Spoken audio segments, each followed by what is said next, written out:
تو اسے کوئی مکھیا بنا دیا جاتا ہے، کبھی سرپنچ بنا دیا جاتا ہے، کبھی ودھایک بنا دیا جاتا ہے۔ جب آپ کا یہ ہاتھ اٹھتا ہے تو کسی کو اسمبلی پہنچا دیا جاتا ہے۔ خدا کی قسم آپ کا یہ ہاتھ اگر نبی کی محبت میں اٹھ جائے، آپ کو اسمبلی ملے نہ ملے، جنت کی گلی ضرور ہے۔ جناب اسلام تھا، وہ سے بولے اسلام تھا، اسلام ہے، اسلام تھا، اسلام ہے، اسلام قرآن تھا، قرآن ہے، قرآن رہے گا۔ عزیزان گرامی وقار، ہم جس رسول گرامی وقار سے محبت کرتے ہیں وہ رسول تمام رسولوں میں ممتاز ہے۔ ہم جس قرآن کی تلاوت کرتے ہیں وہ قرآن تمام کتابوں میں ممتاز ہے، اور ہم جس امت سے تعلق رکھتے ہیں وہ امت تمام امتوں میں ممتاز ہے۔ حضرات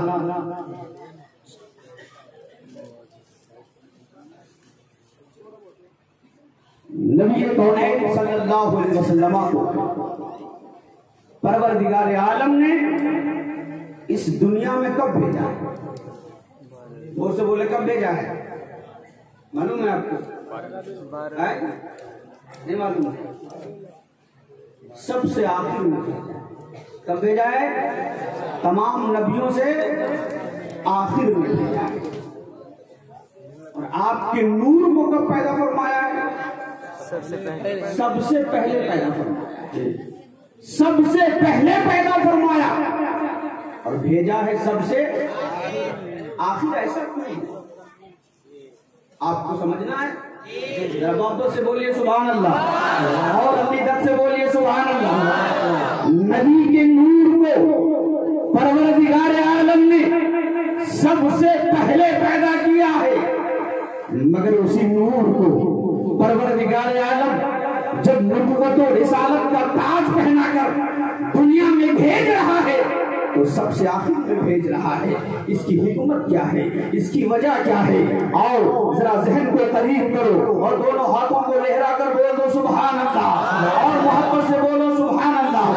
مثال کے ذریعے سے آپ کے ذہن و فکر میں یہ بات میں اتارنا چاہتا ہوں، آخر پروردگار عالم نے سب سے پہلے نبی کے نور کو پیدا فرمایا ہے، جنت سے پہلے نبی کے نور کو پیدا فرمایا ہے، عرش سے پہلے نبی کے نور کو پیدا فرمایا ہے، لوح سے پہلے نبی کے نور کو پیدا فرمایا ہے، کرسی سے پہلے نبی کے نور کو پیدا فرمایا ہے، زمین سے پہلے نبی کے نور کو پیدا فرمایا ہے، آسمان سے پہلے نبی کے نور کو پیدا فرمایا ہے۔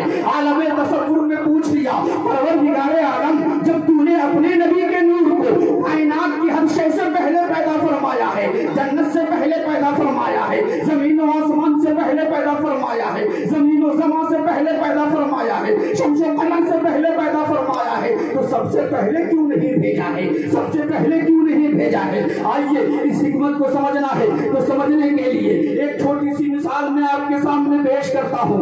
آپ نے ایک خوبصورت پودا لگایا ہے، آپ نے ایک خوبصورت پھل لگایا ہے، آپ نے ایک خوبصورت باغیچہ سجایا ہے، اس باغیچے میں قسم قسم کے پھل لگا دیے گئے ہیں، قسم قسم کے پودے لگا دیے گئے ہیں، آپ کی قسمت کا ستارہ چمک گیا ہے، آپ کو مدینے شریف سے بیجا لگ گیا ہے، آپ کو مدینے سے بلاوا آ گیا ہے۔ آپ نے اپنے بیٹے سے کہا اے میرے فرزند میں نے ایک باغیچہ لگایا تھا، اس باغیچے میں میں نے آم کا پیڑ بھی لگایا ہے، اس باغیچے میں میں نے سیب کا پیڑ بھی لگایا ہے، اس باغیچے میں میں نے الگ الگ قسم کے پودے لگائے ہیں، لیکن اب مجھے مدینے سے بلاوا آ گیا ہے، اس لیے اس باغ کی رکھوالی کے لیے میں تجھے ذمہ دار بناتا ہوں، اس کی سینچائی تم کرنا، اس کی نگرانی تم کرنا ہے۔ باپ نے بیٹے کو ذمہ داری دے دیا ہے اور وہ مدینے کے سفر پہ نکل گیا ہے۔ ذرا محبت سے بولیے سبحان اللہ۔ باپ مدینے کے سفر پہ گیا ہے اور اس وقت میں یاوری کی ہے، 1-2 سال نہیں کئی سال تک مدینے میں رہ گیا ہے، اور جب واپس آیا ہے تو باپ نے جو اس نے پھل لگائے تھے، جو درخت لگائے تھے، وہ درخت پھلدار ہو گئے ہیں۔ جب اس پھلدار درختوں کو باپ نے دیکھا ہے، للچائی ہوئی نظروں سے دیکھا ہے، بیٹے سے کہا اے میرے بیٹے جن پودوں کو میں نے لگایا تھا وہ پودے اب جوان ہو چکے ہیں، وہ پودے اب پھلدار ہو چکے ہیں، اس میں میوے آ چکے ہیں، اس میں پھل آ چکے ایسا کرو اس باغیچے سے کچھ پھل توڑ کر کے میرے پاس لاؤ تاکہ میں اسے کھا سکوں گا۔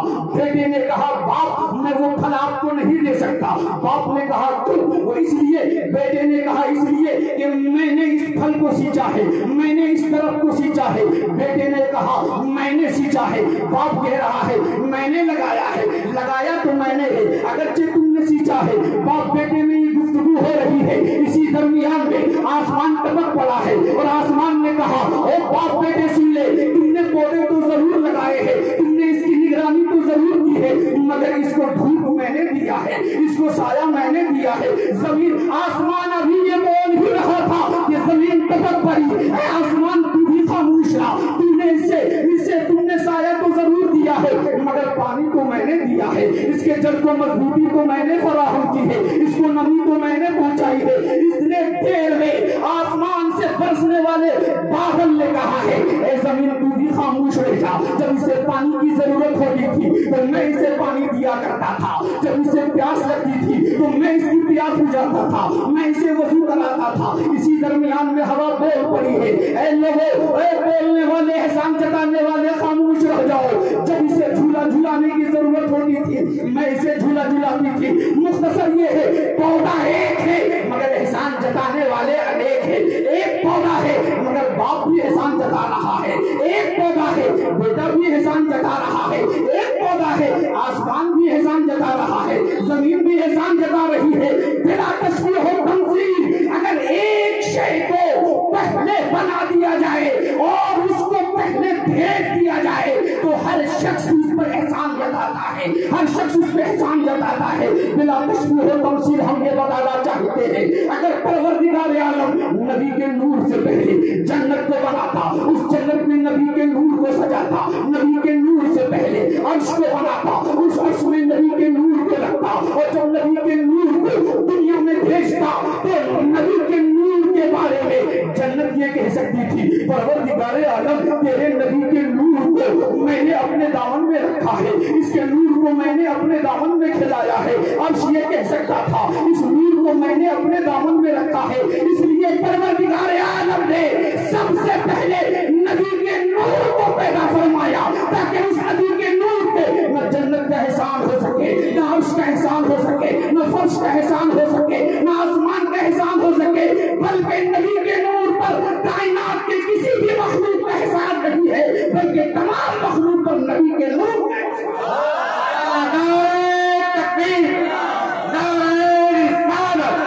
عظمت مصطفیٰ، عظمت مصطفیٰ، علماء اہل سنت، علماء اہل سنت، نعرہ تکبیر، نعرہ رسالت۔ ایک بار محبت سے بولے سبحان اللہ، محبت سے بولے سبحان اللہ۔ عزیزان گرامی وقار اگر جنت کو پہلے رب بناتا اور جنت کو بنانے کے بعد جنت کو سجاتا، اس میں نبی کے نور کو رکھتا تو جنت نبی کے نور پہ احسان جتاتی، آسمان نبی کے نور پہ احسان جتاتا، زمین نبی کے نور پہ احسان جتاتا، جبکہ نبی کے نور پر کسی بھی مخلوق کا احسان نہیں ہے بلکہ حق تو یہ ہے کہ میرے نبی کا سب پر احسان ہے۔ حضرت آدم پر نبی کا احسان ہے، حضرت نوح پر نبی کا احسان ہے، حضرت شیش پر نبی کا احسان ہے، حضرت یعقوب پر نبی کا احسان ہے، حضرت موسیٰ پر نبی کا احسان ہے، حضرت عیسیٰ پر نبی کا احسان ہے۔ اور یہ وہ احسان ہے کہ جس پر یہ احسان بن گیا ہے اسے زمانے کا سکندر بنا دیا ہے، یہ احسان ابو بکر پہ بن گیا ہے تو اسے صدیق کا لمبردار بنا دیا ہے، یہ احسان عمر پہ پڑ گیا ہے تو اسے عدالت کا پیکر بنا دیا ہے، یہ احسان حضرت عثمان پہ پڑا ہے تو انہیں سخاوت کا پیکر بنا دیا ہے، یہ احسان بریلی کے رضا پہ پڑا ہے تو اسے اعلیٰ حضرت بنا دیا ہے، اختر رضا پہ پڑا ہے تو اسے تاج شریعت بنا دیا ہے۔ تکبیر، نعرہ رسالت، فرزان حافظ ملت، مسلک اعلیٰ حضرت حضرت مولانا مفتی فیض اللہ مصباحی صاحب۔ آپ میلاد منا رہے ہیں، ابھی آپ نے شاعر انٹرنیشنل سے سنا کہ میلاد منانے سے کیا فائدہ، سنا کہ نہیں سنا؟ اچھا ایک بات، علماء کرام بیٹھے ہوئے ہیں، تاج شریعہ کا ذکر ہو گیا، آپ نے یہ حدیث بارہا سنی ہوگی، کیا کہ جب حضور کی پیدائش ہوئی تو ابو لہب نام سنا ہے، بہت ناپسندیدہ نام ہے، اس کی مذمت میں، اس کی برائی میں ایک پوری سورت اتر گئی، تبت یدا ابی لہب وتب، ابو لہب کے دونوں ہاتھ برباد ہو جائیں۔ اس کی باندی نے خوشخبری سنائی کہ تمہارے یہاں بھتیجے کی آمد ہوئی ہے۔ ابو لہب نے کیا کیا تھا؟ ان 2 انگلیوں کے اشارے سے اس باندی کو آزاد کر دیا تھا۔ بولیے سبحان اللہ۔ مر گیا، ایمان نہیں لایا۔ خواب میں ان کے بھائی حضرت عباس نے دیکھا تو پوچھا کیا حال ہے؟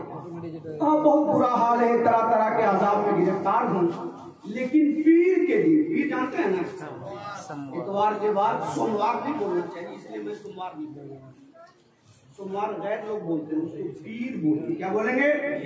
پیر۔ جس دن حضور کی پیدائش ہوئی تھی اس دن ان دونوں انگلیوں کے بیچ سے کچھ پانی چوسنے کو مل جاتا ہے۔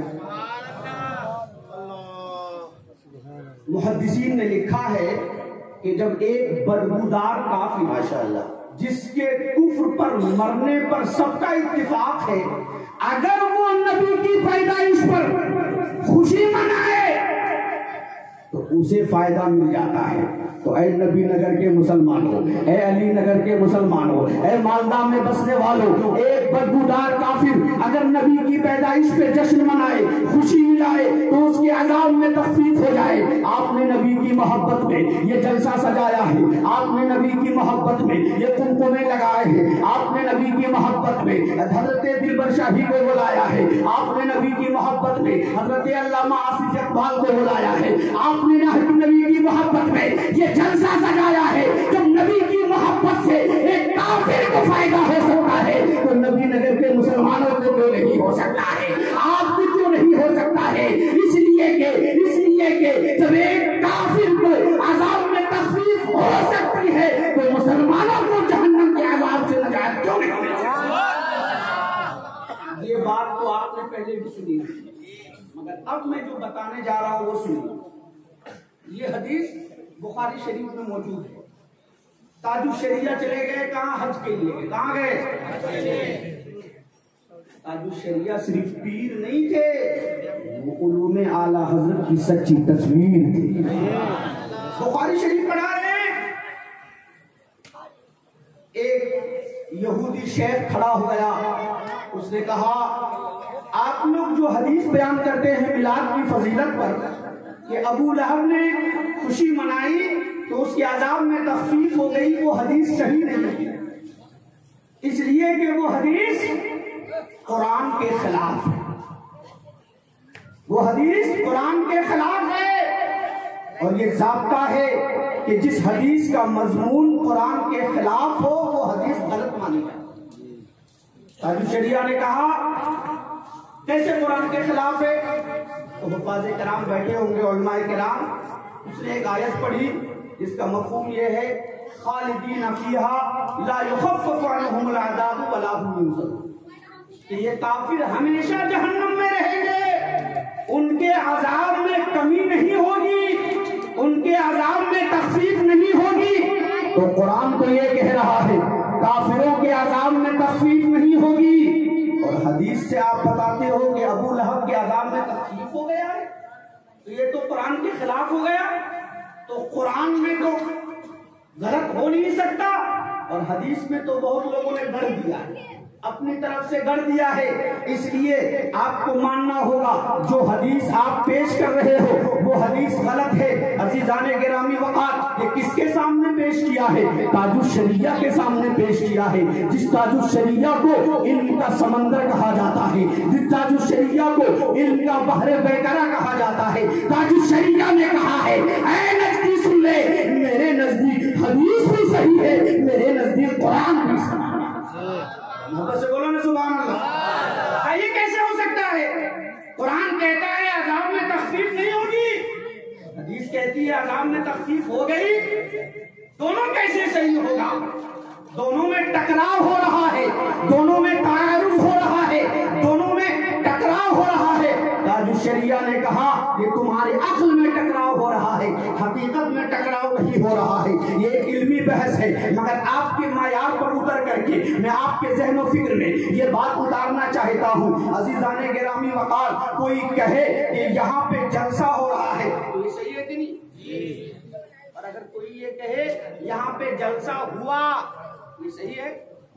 کسی صحیح نہیں ہے؟ کل جلسہ ہوا کہ نہیں ہوا؟ اور کوئی کہے یہاں پہ جلسہ نہیں ہوا تو صحیح ہوگا کہ نہیں ہوگا؟ زور سے بولے، ہوگا کہ نہیں ہوگا؟ ہوگا کہ نہیں ہوگا؟ اور علماء کرام توجہ فرمائیں، بہت باریک بات بتا رہا ہوں، وہ بھی صحیح ہے۔ کوئی کہے کہ یہاں جلسہ ہوا، یہ بھی صحیح ہے، اور کہے جلسہ نہیں ہوا، یہ بھی صحیح ہے۔ نہیں صحیح ہے؟ ارے جلسہ ہوا کل اور جلسہ نہیں ہوا پرسوں، صحیح ہوگا کہ نہیں ہوگا؟ یہ غلط ہوا؟ ارے صحیح ہوا نا؟ جیسے آپ نے کہا زید کھڑا ہے، کیا کہا؟ اور اگر واقعی زید کھڑا ہے تو صحیح ہے۔ ہم نے کہا زید بیٹھا ہے تو یہ بھی صحیح ہے۔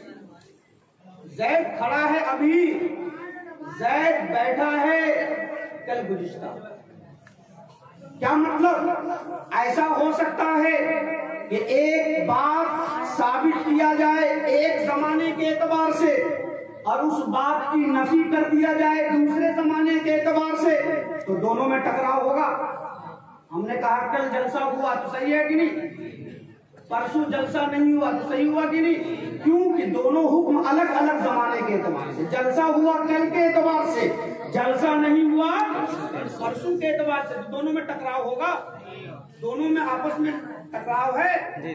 یہ بات سمجھ میں آ گئی تو آپ جواب سنو، ذرا محبت سے بولو سبحان اللہ۔ تاج الشریعہ فرماتے ہیں اے وہابی، اے نجدی سن لے، میرے نزدیک قرآن کا مفہوم بھی صحیح ہے، حدیث کا مفہوم بھی صحیح ہے۔ قرآن میں جو یہ کہا گیا ہے کافر ہمیشہ جہنم میں رہے گا، اس کے عذاب میں تخفیف نہیں ہوگی، یہ حکم ما بعد قیامت کا، یہ حکم ما بعد۔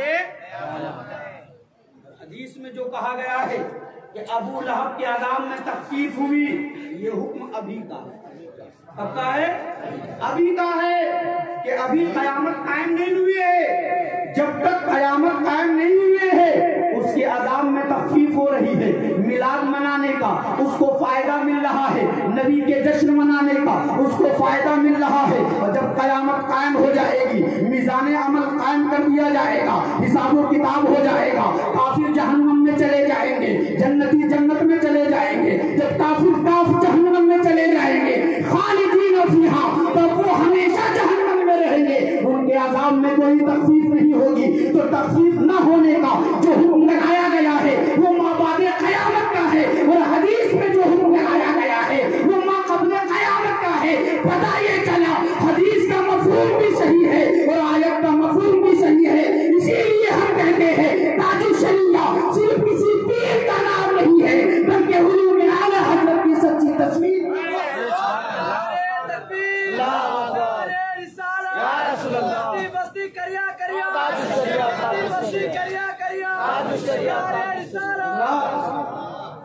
ہم نبی کی میلاد منا رہے ہیں، کیا کر رہے ہیں؟ اچھا، ایک بہت مشہور معجزہ آپ نے سنا ہوگا، کیا کہ ابو جہل نبی کی بارگاہ میں حاضر ہوا۔ ابو جہل نبی کی بند مٹھی میں کچھ لے کر کے آیا، سنا ہے کہ نہیں سنا؟ اچھا، آپ لوگ سائنس پڑھتے ہیں کہ نہیں پڑھتے ہیں؟ پیٹ میں پتھری ہوتی ہے کہ نہیں ہوتی ہے؟ جی۔ اچھا، اس کے بارے میں ہم آپ کو سناتے ہیں، تھوڑی توجہ کریں۔ ابو جہل ہاتھ میں کچھ لے کر کے آیا، پوچھا اے محمد نبی ہو بتاؤ میری بند مٹھی میں کیا ہے؟ محبت سے بولو سبحان اللہ۔ کیا پوچھا؟ بند مٹھی میں کیا ہے؟ زور سے بولو، بند مٹھی میں کیا ہے؟ تو اس کا جواب کیا تھا؟ جواب یہ تھا، پیارے مصطفیٰ فرماتے اے ابو جہل تمہاری بند مٹھی میں کنکری ہے، بولیے سبحان اللہ۔ مگر مصطفیٰ نے کیا کہا؟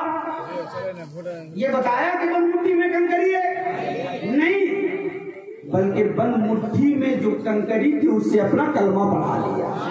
اب عالم تصور میں پوچھے یا رسول اللہ سوال کے مطابق جواب ہونا چاہیے. ابو لہب نے آپ سے پوچھا اے محمد اگر نبی ہو تو بتاؤ بن مٹھی میں کیا ہے.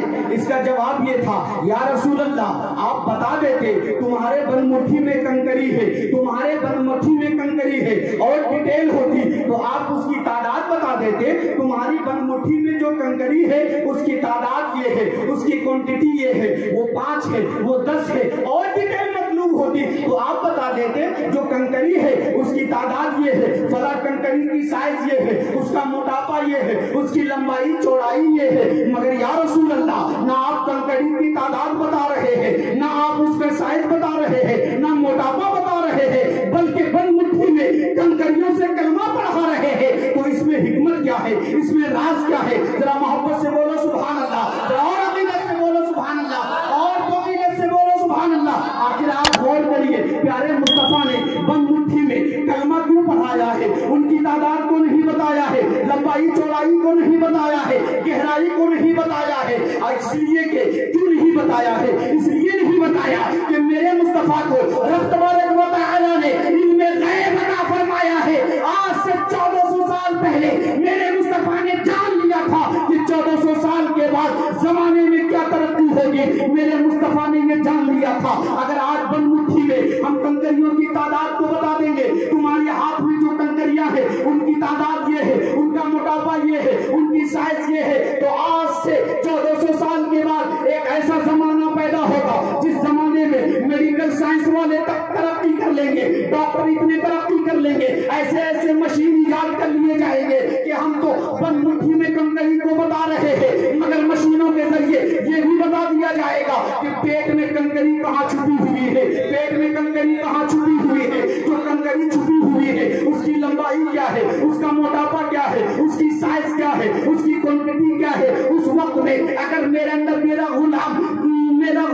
میرا یہ معجزہ بیان کرے گا, میرے نبی نے بن مٹھی میں کنکریوں کی تعداد کو بتا دیا ہے, اس کی لمبائی چوڑائی کو بتا دیا ہے, تو ہو سکتا ہے میڈیکل سائنس کا کوئی طالب علم کھڑا ہو جائے اور کہے اپنے نبی کے اس معجزے کو بیان کرنا بند کر دو, اس لیے کہ تمہارے نبی نے بن مٹھی میں کنکریوں کی تعداد کو بتایا تھا, اس کی لمبائی چوڑائی کو بتایا تھا. مگر آج تو ڈاکٹر اس بن مٹھی میں تو کیا ہے, پیٹ کے اندر چھپے ہوئے کنکریوں کو بھی بتا دے رہے ہیں, لمبائی چوڑائی کو بھی بتا دے رہے ہیں. پیارے مصطفیٰ نے اپنی نگاہ نبوت سے دیکھ لیا تھا ایک زمانہ ایسا آئے گا جس زمانے میں مشین کی بنیاد پر پیٹ کے اندر چھپی ہوئی کنکریوں کو بتا دیا جائے گا. تو پیارے مصطفیٰ نے 1400 سال پہلے ہونے والے اعتراض کو بند کر دیا ہے, اور کنکریوں کی تعداد کو نہیں بتایا ہے, کنکریوں کی سائز کو نہیں بتایا ہے, بلکہ بے جان کنکریوں سے کلمہ پڑھا دیا ہے اور ہم امتیوں کو یہ موقع دے دیا ہے.